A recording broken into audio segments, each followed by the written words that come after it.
There is a number moving inside your body right now, rising or falling with every breath you take, and you cannot feel it happening. Not a flutter, not a headache, not a single signal your nervous system is willing to give you. That number is your blood pressure, and for most people over 50, it is climbing slowly enough and quietly enough that by the time it finally announces itself, it does so in the form of a stroke, a heart attack, or damage to your kidneys that cannot be undone. The frightening part is not the number. The frightening part is the silence around it. There is no ache that shows up when a blood vessel wall is under too much pressure for too long. No warning bell rings inside your chest. Your body simply absorbs the damage day after day while you go about a completely normal life, feeling completely normal. Today, I want to walk you through 5 common habits that are doing exactly this, quietly raising blood pressure in people who have no idea it is happening. Some of these will surprise you, because 2 or 3 of them are things you have probably been told are healthy. Stay with me through all 5, because the last one is the reason the other 4 go undetected for years. And once you hear it, a lot of confusing blood pressure readings in your own life are going to suddenly make sense. I want to be honest with you about the scale of this. Elevated blood pressure is one of the single largest contributors to stroke, heart attack, and kidney decline in adults over 50, and yet the condition itself produces essentially nothing you can feel in the moment. It does its work over months and years, one ordinary Tuesday at a time, inside vessels you cannot see and cannot sense. That combination, enormous consequence paired with zero warning, is exactly why I think this topic deserves more than a quick surface-level video. Before we get into the first habit, if you are the kind of person who would rather understand a problem early than be surprised by it later, consider becoming part of this community. It costs nothing, it helps me know exactly which topics matter most to people like you, and it means the next video that could genuinely help someone in your life reaches you the moment it is ready. By the way, my name is Dr. Matthew Clark. I am an internal medicine and preventive health physician, and for the past 15 years, I have worked almost exclusively with men and women over 50 who want to catch problems while there is still time to change the outcome. Blood pressure is one of the conditions I manage more than almost any other, and it is also one of the most misunderstood, because everyone assumes they would feel it if something were wrong. What I want this channel to be is the conversation I wish more of my own patients had time for during a typical 15-minute appointment. There is rarely enough time in a routine visit to walk through why a habit matters, only enough time to mention that a number is a little high. My hope is that these videos fill in that missing explanation, so that when you do sit down with your own doctor, you already understand the why behind whatever they recommend. Let me ask you something before we go further. Has a nurse ever taken your blood pressure at a routine visit and told you the number was higher than expected, and you genuinely had no explanation for why? No stress you could point to, nothing unusual that week, nothing that felt different?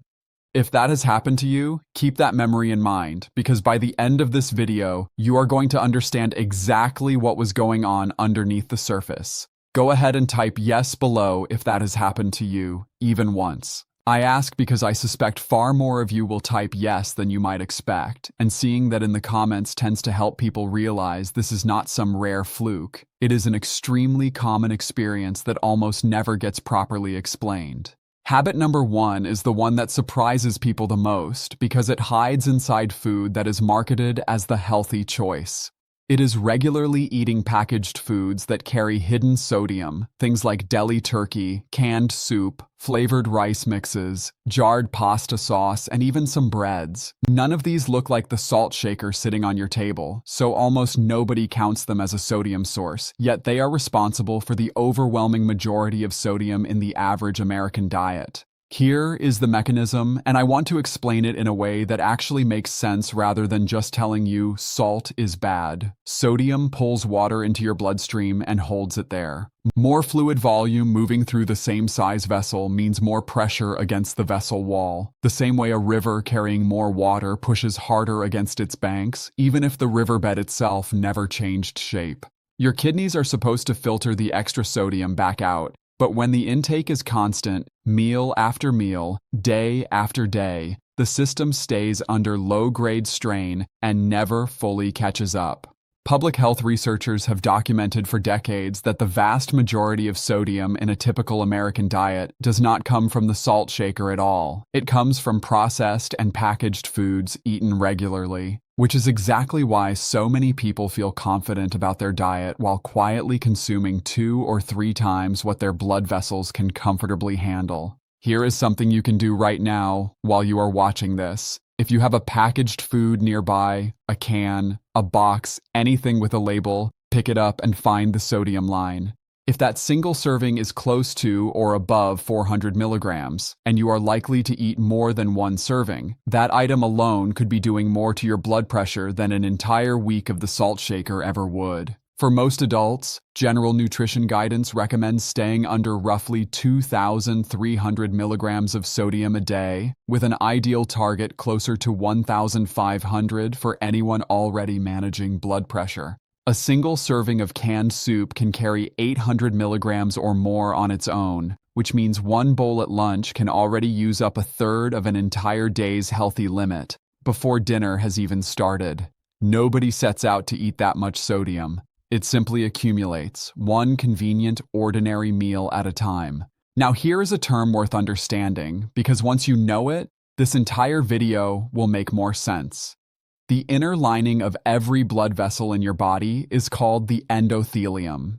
Think of it as the smooth, flexible inner surface that allows blood to move freely without friction or damage. Constant high sodium intake, combined with the extra fluid volume it pulls in, keeps that lining under low-level stress, and over years, a lining that should stay smooth and responsive can start to stiffen. A stiffened vessel does not expand and relax the way a healthy one does, which means the same amount of blood moving through it creates even more pressure than it used to. This is a slow process, measured in years rather than days, which is exactly why a single high-sodium meal will not raise your blood pressure permanently. The concern is never one meal. It is the meal that repeats itself month after month, quietly asking your vessels to adapt in a direction that eventually works against you. Habit number 2 has nothing to do with food at all, and it is one that has quietly become normal for almost everyone. It is sitting for long, uninterrupted stretches, 90 minutes or more at a time, without standing up or moving your legs. This is not about whether you exercise at some point in your day. You can walk every morning and still spend the other 14 waking hours barely moving. And that second part matters far more than most people realize. When your leg muscles stay still for long periods, they stop performing one of their quiet, unglamorous jobs, which is helping push blood back up toward your heart with every contraction. Without that regular muscular pumping action, blood pools more in the lower body, blood vessels in the legs and torso stay in a slightly more constricted state to compensate, and your heart has to generate more pressure to keep circulation moving efficiently. It is a small effect in any single hour, but stacked across an entire day and then across years, it becomes a habit your cardiovascular system quietly adapts to in the wrong direction. Physiologists sometimes describe your calf muscles as a kind of second pump working alongside your heart, since every contraction helps move blood back upward against gravity. When that second pump goes quiet for long stretches, your heart and your blood vessels have to compensate on their own, working slightly harder than they were designed to under normal, regularly interrupted movement. The first practical fix for this one is almost embarrassingly simple, which is exactly why so few people do it. Standing up for even 2 minutes every 30 to 45 minutes, walking to another room, stretching your calves, anything that re-engages those leg muscles, is enough to meaningfully support healthy circulation across the day. This is not about adding another hour of exercise to your schedule. It is about breaking up the stillness that has quietly become the default. What makes this habit particularly sneaky is that it hides inside completely normal daily life. Reading in a favorite chair, a long stretch of television in the evening, a car ride to visit family, none of these feel like a health decision in the moment. They feel like rest. But your blood vessels do not distinguish between restful stillness and harmful stillness. To them, 90 unbroken minutes is 90 unbroken minutes, regardless of how relaxing it felt to you. Habit number 3 happens while you are completely unconscious, which is exactly why it goes unnoticed for years. It is poor quality, fragmented sleep, particularly sleep that is frequently interrupted by snoring, gasping, or brief pauses in breathing that the sleeper themselves rarely remembers in the morning. During deep, uninterrupted sleep, your blood pressure is supposed to drop naturally, sometimes by 10% or more compared to your daytime average. Physicians call this the normal nighttime dip, and it gives your entire cardiovascular system a genuine period of rest. But when breathing is repeatedly interrupted, even briefly, your body reacts to each interruption as a small alarm, releasing stress hormones and tightening blood vessels to protect oxygen delivery to your brain. If this happens dozens of times a night, that natural nighttime dip disappears, and your cardiovascular system never actually gets the recovery period it was designed to have. There is a specific term for blood pressure that stays elevated overnight instead of dropping the way it should, and it is called nocturnal hypertension. What makes this particularly dangerous is that a person can have a completely normal blood pressure reading during a daytime doctor's visit while their nighttime numbers are quietly working against them for 8 hours every single night. Sleep researchers describe this loss of the normal nighttime dip as one of the strongest predictors of future cardiovascular events, in some studies even more predictive than a single daytime reading.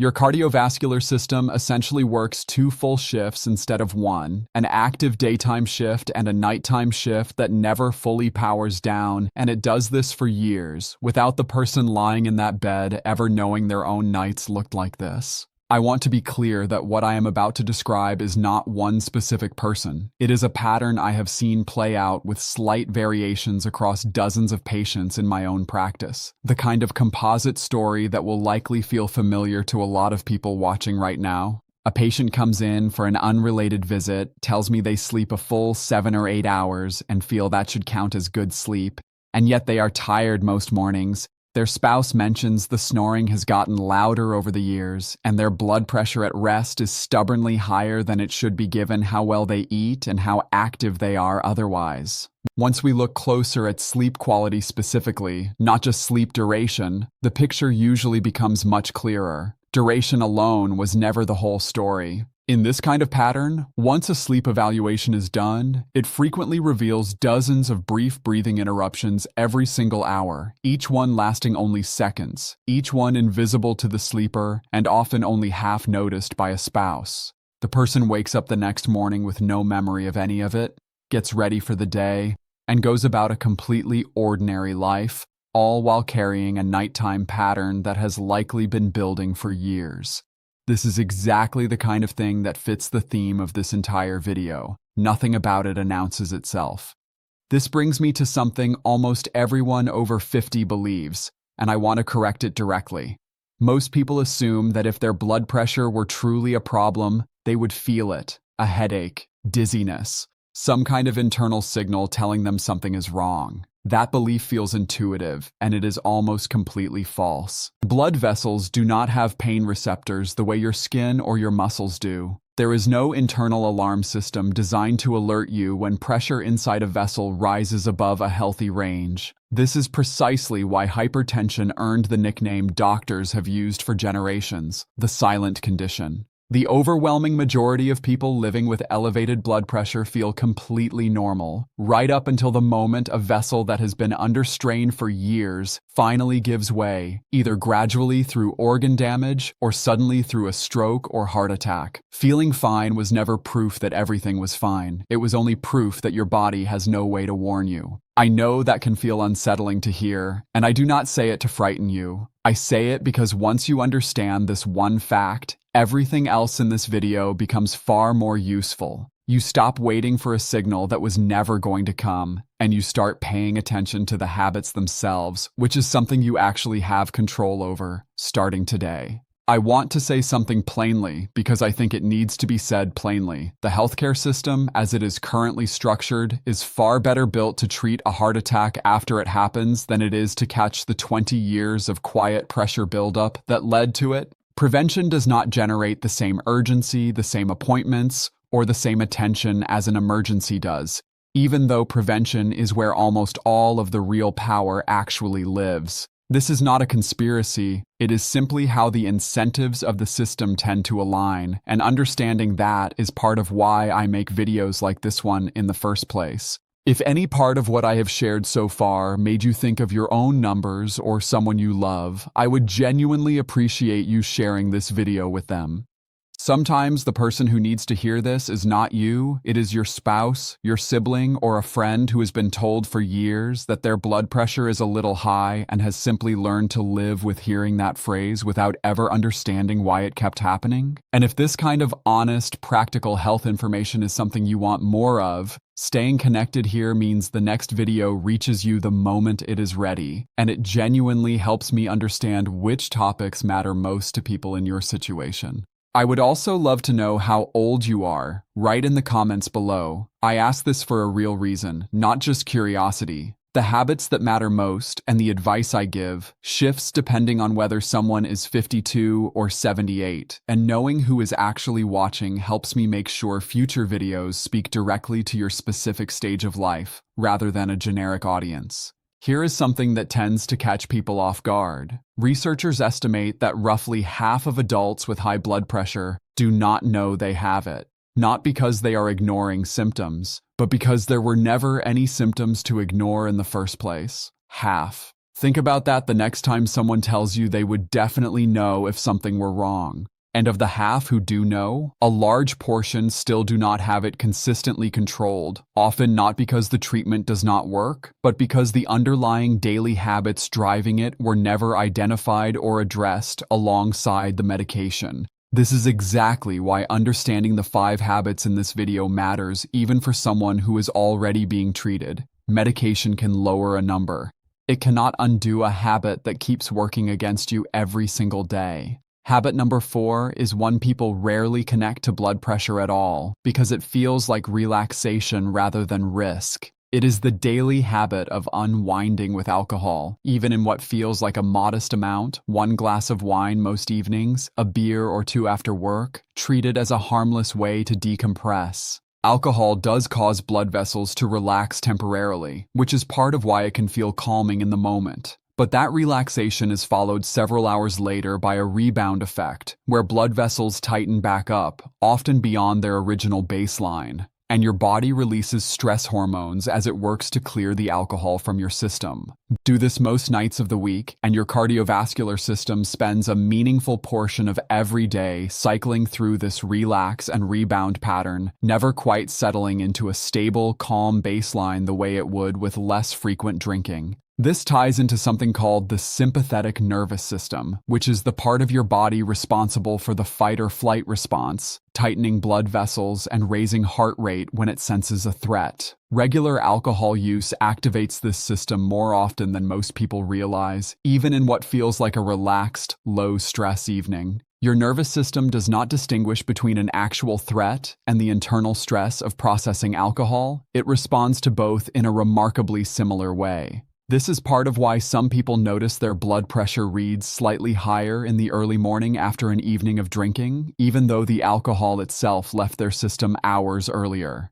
The rebound effect on your vessels tends to outlast the relaxed feeling by a wide margin, which means the calming part of the evening is often long gone by the time the tightening part quietly begins. I want to be clear that I am not telling you alcohol is forbidden. And I am not interested in scaring you away from something you enjoy. I am telling you that if it has become a nightly ritual rather than an occasional choice, it is worth being honest with yourself about how often that rebound cycle is happening inside your vessels while you believe you are simply relaxing.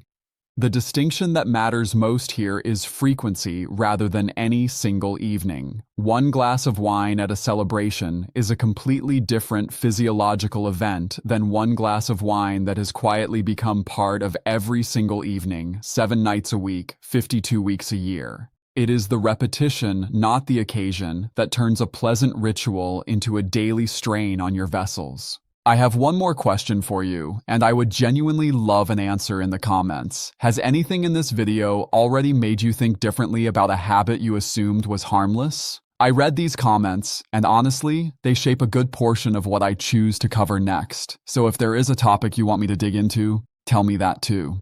And if you have your own story, whether it is a surprising blood pressure reading, a sleep study that finally explained something, or simply a habit you changed that made a real difference, I would love to hear it in the comments as well. These stories help everyone else watching feel less alone in figuring this out, and they genuinely help me understand what real people are actually experiencing, not just what the textbooks describe. And now, the fifth habit, the one that actually explains why the first four are so easy to miss in the first place. Habit number 5 is relying entirely on the blood pressure reading you get during an occasional doctor's visit as your true number without ever checking it anywhere else.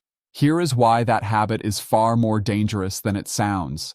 There are 2 patterns physicians see constantly. The first is called white coat hypertension, where a person's blood pressure rises specifically in the clinical setting because of the mild anxiety of being at a doctor's office, and their true everyday numbers are actually lower and healthier. The second, and the far more dangerous one, is called masked hypertension, where a person's blood pressure looks completely normal during that brief clinical snapshot, while their real, everyday numbers, at home, at work, during stress, during the 4 habits we just walked through, are quietly elevated the rest of the time. A single reading, taken once every few months for maybe 90 seconds, is being used to represent thousands of hours of your actual daily life. If your true pattern includes elevated readings triggered by sodium-heavy meals, long sedentary stretches, poor sleep, or a nightly drink, none of that shows up in a single clinical snapshot taken on a calm Tuesday morning after you have been sitting quietly in a waiting room for 10 minutes.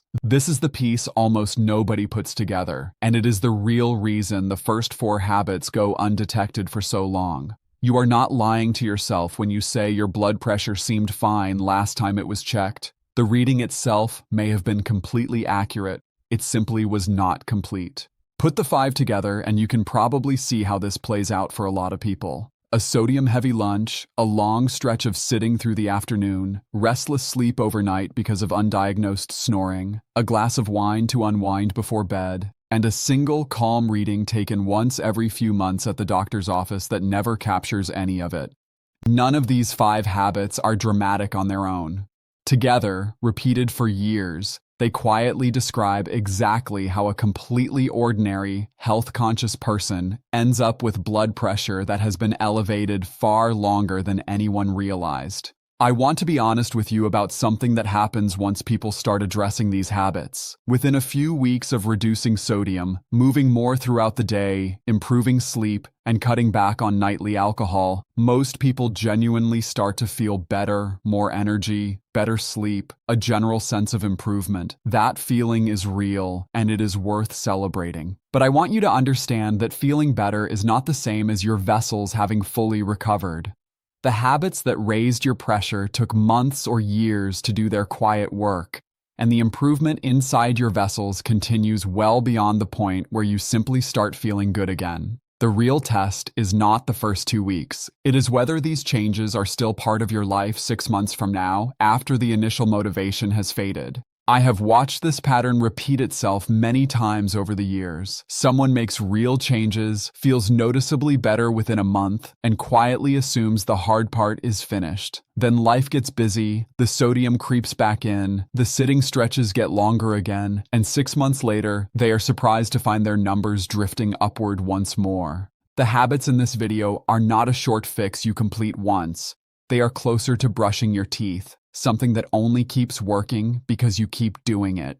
So let me give you a clear, doable plan based on everything we have covered today. The first, this week, check the sodium content on 3 packaged foods you eat regularly, and if any single serving is close to or above 400 milligrams, look for a lower sodium version or a simple substitute.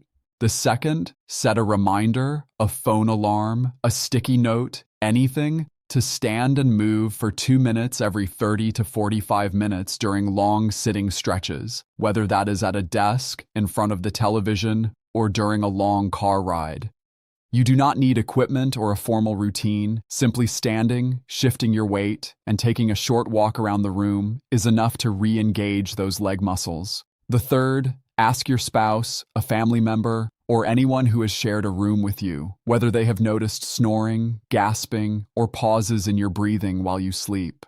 If the answer is yes, bring that specific observation to your doctor because it changes how they evaluate you. The fourth, if alcohol has become a nightly habit rather than an occasional one, try reducing to 3 or 4 nights a week instead of 7, and pay attention to how your energy and sleep respond over the following month. The fifth, purchase a home blood pressure monitor, the kind that fits around your upper arm rather than your wrist, and check your numbers at 2 different times of day, once in the morning and once in the evening, for 1 full week. This single step alone will tell you more about your true pattern than a year of occasional doctor visits ever could. Sit quietly for a few minutes before each reading, keep your feet flat on the floor, and rest your arm at roughly heart height, since posture alone can shift a reading meaningfully. The sixth, write those numbers down. Every single reading, not just the ones that look good. A pattern is only useful if you can see the full picture, including the readings that surprise you. The seventh, if your home readings are consistently above 130/80, bring that written log to your doctor and ask directly whether medication, further testing, or a sleep study is appropriate for your specific situation. Please talk with your own doctor before starting or changing any medication, and never adjust an existing prescription based on information from a video, including this one. And the eighth, come back to this channel in a few weeks and let me know in the comments what your home readings looked like and what surprised you. I genuinely want to know, and it may shape exactly what I cover next. I want to say a genuine thank you for spending this time with me today. Conversations like this one are exactly why I started making these videos in the first place, because I believe people over 50 deserve real, honest information about their own bodies, not vague reassurance and not fear for its own sake. If this video helped you see something in your own daily habits more clearly, the most meaningful way to support this work is simple. Subscribe if you have not already. Tap like so more people going through the exact same thing can find this, and share it with someone in your life who needs to hear it. Every one of those small actions genuinely helps this information reach the people who need it. None of this works unless it actually reaches people, and that is the honest truth about how a channel like this grows. It is not a producer or a marketing team behind these videos. It is people like you choosing to pass this along to someone who needs it. And that means more to me than any number on a screen ever could. And finally, a quick and honest note. I am a physician, and everything in this video is grounded in real, established medical understanding. But this video is educational, and it is not a substitute for personal medical care. Your own doctor knows your history, your medications, and your specific situation in ways a video never can. Please use what you learned here as a starting point for that conversation, not a replacement for it. Take care of yourself, and I will see you in the next one.